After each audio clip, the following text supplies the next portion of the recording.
ایک علاقے میں بابا جی کا انتقال ہو گیا۔ جنازہ تیار ہوا اور جب اٹھا کر قبرستان لے جانے لگے تو ایک آدمی آگے آیا اور چارپائی کا ایک پاؤں پکڑ لیا۔ بولا کہ مرنے والے نے میرے 15 لاکھ روپے دینے ہیں، پہلے مجھے پیسے دو پھر اس کو دفن کرنے دوں گا۔ اب تمام لوگ کھڑے تماشا دیکھ رہے۔ بیٹوں نے کہا کہ مرنے والے نے ہمیں تو کوئی ایسی بات نہیں کی کہ وہ مقروض ہے، اس لیے ہم نہیں دے سکتے۔ متوفی کے بھائیوں نے کہا کہ جب بیٹے ذمہ دار نہیں تو ہم کیوں دیں؟ اب سارے کھڑے ہیں اور اس نے چارپائی پکڑی ہوئی ہے۔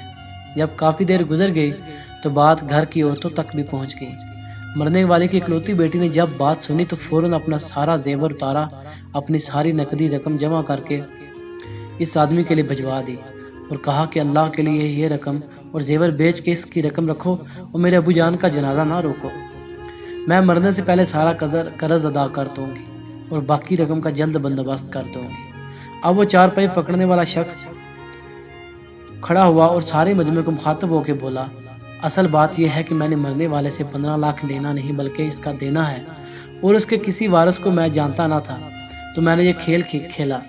اب مجھے پتا چل گیا ہے کہ اس کی وارث ایک بیٹی ہے اور اس کا کوئی بیٹا یا بھائی نہیں ہے۔ اب بھائی منہ اٹھا کے اسے دیکھ رہے ہیں اور بیٹے بھی۔ سبق: بیٹی والے خوش نصیب ہیں، لہذا اپنی بیٹی کی پیدائش پر خوشی منائیے۔